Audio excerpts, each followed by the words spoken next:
My name is Susan, and I am a 62-year-old homemaker. My husband Joseph was an office worker but retired last March and is now re-employed. We live in a place surrounded by farms, and many of the people here are farmers. During the farming season, I help out relatives and local farmers. We have 2 children, and we used to live with our oldest son and his wife. Our second son, John, lives in a nearby town in a used house.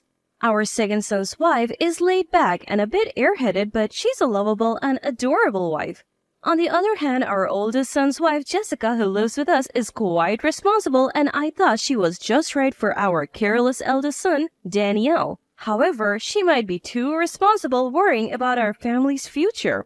As my husband's retirement was approaching, she was thinking about what's next even more than we were.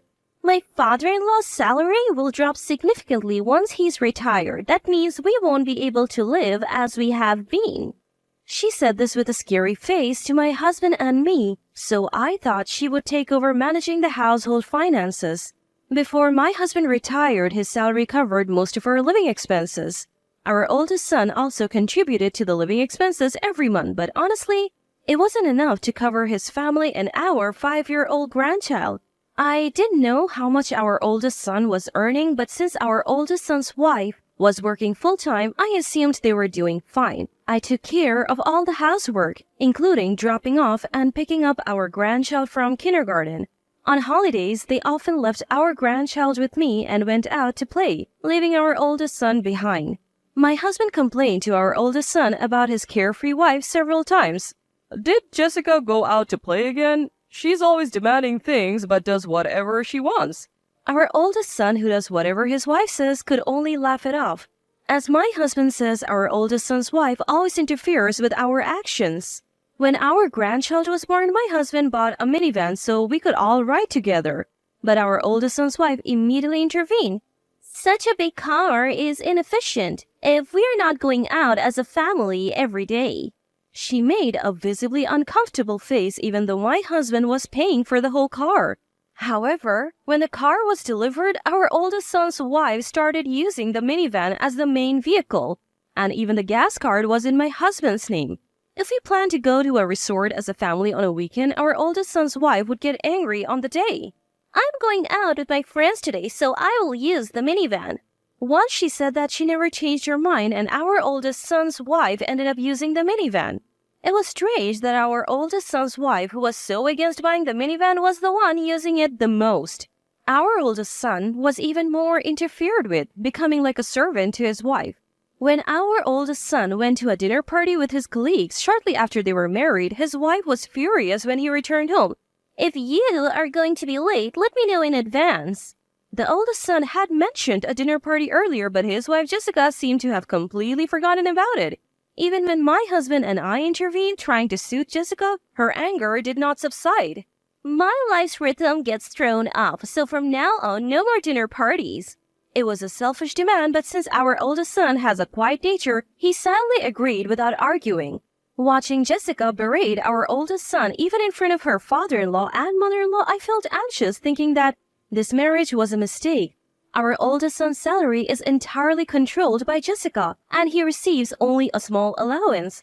I felt sorry for him having to pay for his lunch from that little money, so I gave him a lunchbox. Jessica didn't seem to like the lunchbox either and complained to me. Don't send him off with a lunchbox without asking me. It affects our budget. I was so frustrated that I snapped back at her. The lunchbox's ingredients were bought with Joseph's money. So Jessica, don't interfere. Stunned by my words, Jessica couldn't argue back and reluctantly accepted the lunchbox for our eldest son.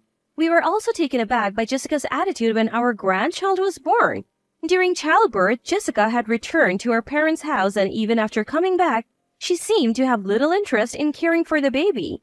Since I adored my grandchild, I looked after him all day, but Jessica laughingly said to me, "Mother-in-law, you should thank me. You can take care of your grandchild because of me." Seeing Jessica speak so arrogantly, I realized that she was different from us because Jessica doesn't care for the grandchild. He does not bond with her at all. Whenever something happens, the grandchild clings to me or my husband, and Jessica didn't find that amusing either. Even for kindergarten events, Jessica would show reluctance and say it's bothersome. Mother-in-law can go, right? It's none of my business. Although she probably wants to get along with her child, Jessica just can't make it work.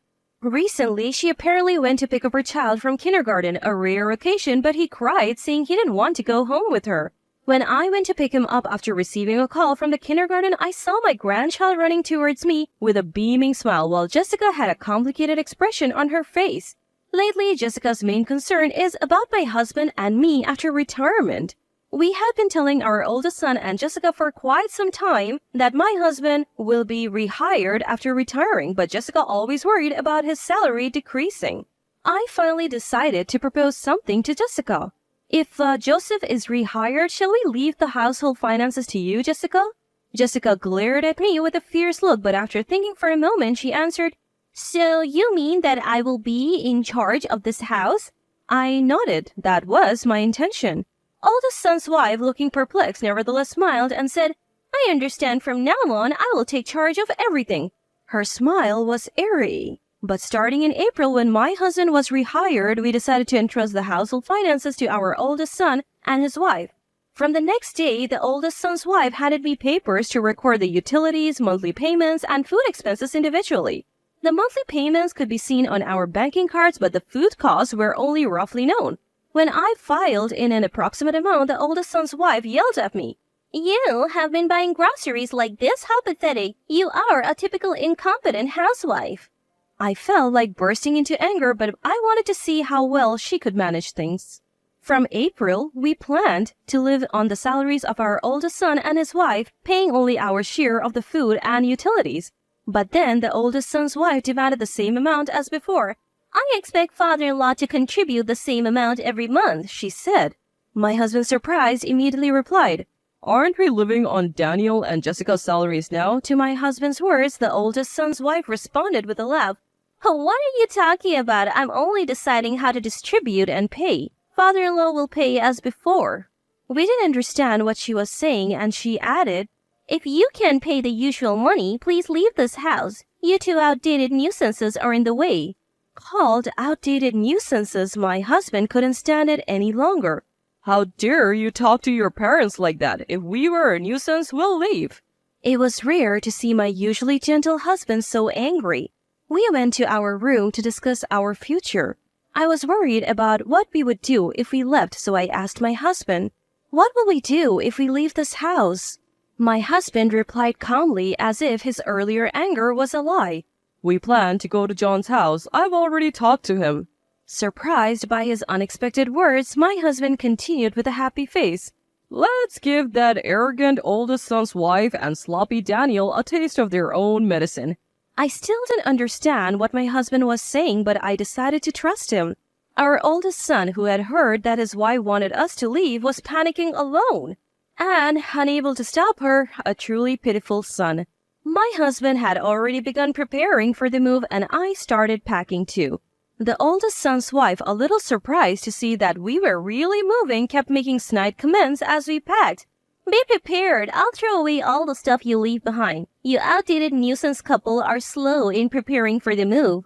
I had always thought she was awful, but now she seemed to be showing her true colors, hurling one insult after another. "Don't you think about leaving some inheritance for your grandchildren, since you don't have much time left in life?" I had never seen my oldest son's wife so intense before, and I was stunned. But after she left, my husband was laughing. "She must be thrilled thinking she can make this house and land her own." The area is rural, so there are many large houses, but ours is one of the most impressive ones. The house is old, but we have fixed it up many times so we can still live in it. The land is quite spacious, so if we wanted to build single-family homes, there's enough room for 4 or 5. A week after being told to leave this outdated nuisance of a house, my oldest son's wife came to me with a pleased look on her face. "Are you ready to move?" My husband replied with a smile just as big as hers. "We'll be out by tomorrow. Don't worry." We had already moved most of our belongings and only the valuables were left.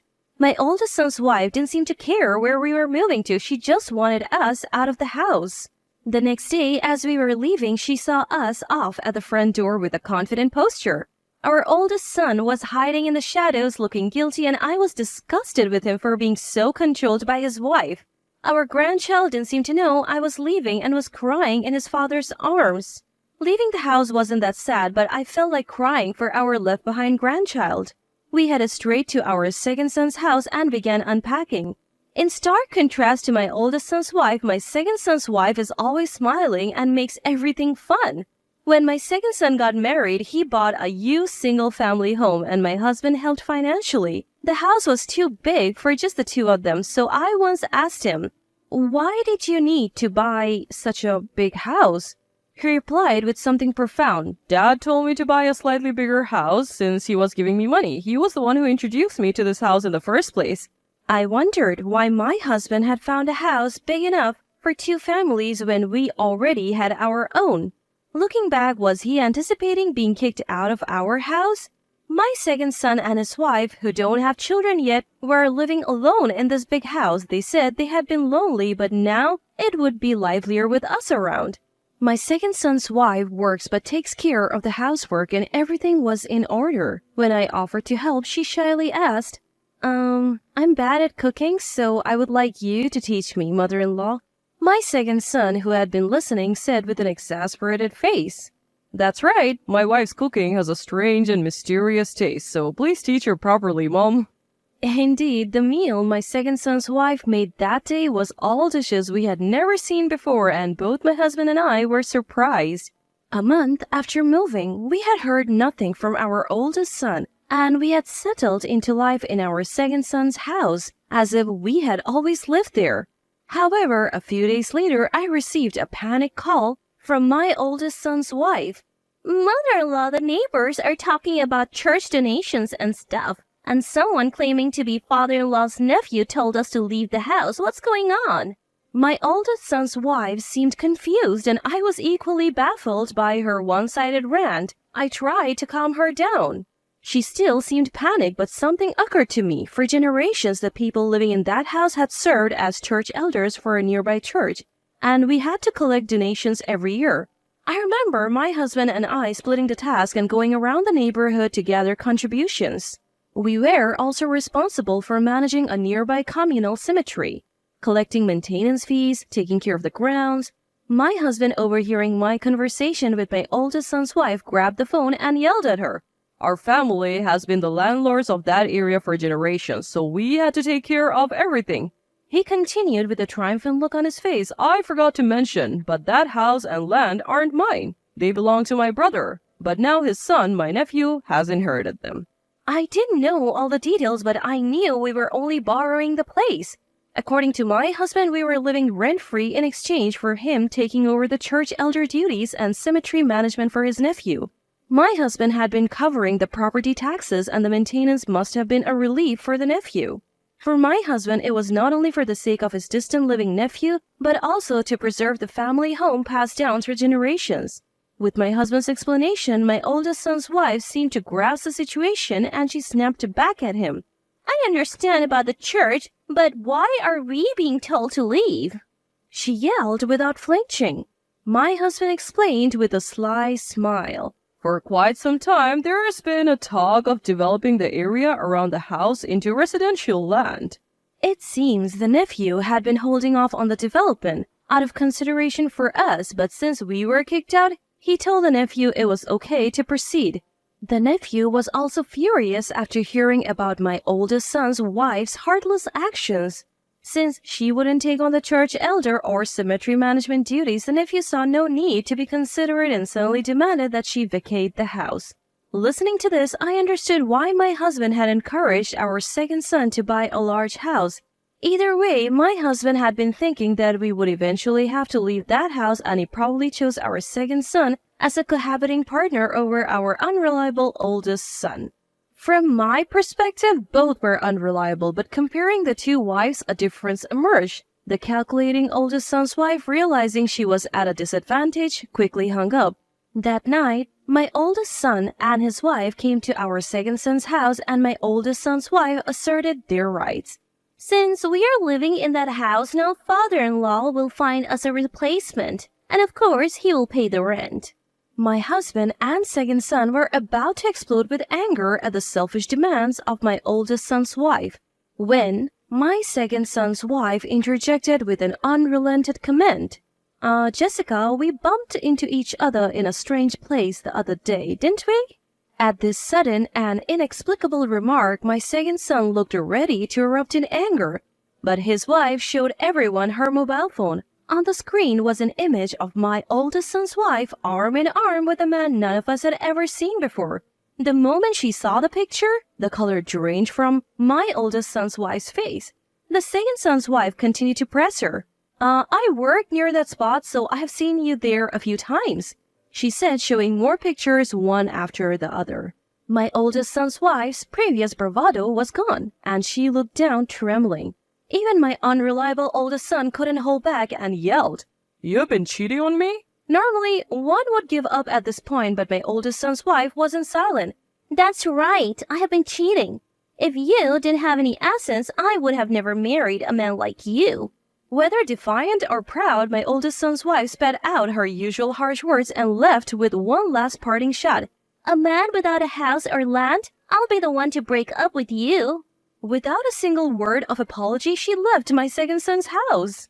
Afterwards, my oldest son and his wife officially divorced. He took custody of their child and substantial compensation was demanded. With the evidence photos taken by my second son's wife, there was no way to deny it. My oldest son rented an apartment and lived with his child. But since we live nearby, I go over to take care of my grandchild. I was worried. They might be lonely without their mother, but they seem happier and more energetic without their disliked mother around. My oldest son's wife, after the divorce and losing the compensation money, borrowed money from her lover and was pressured to repay it, so she fled somewhere. It was probably good for my oldest son to part ways sooner, and all of this was thanks to my second son's wife's efforts. We recently found out that my second son's wife is expecting a baby. Though she often seems absent-minded, it turns out she's the most responsible of all, and I'm sure she will be a great mother. I'll have to take care of 2 grandchildren now, so I want to keep doing my best.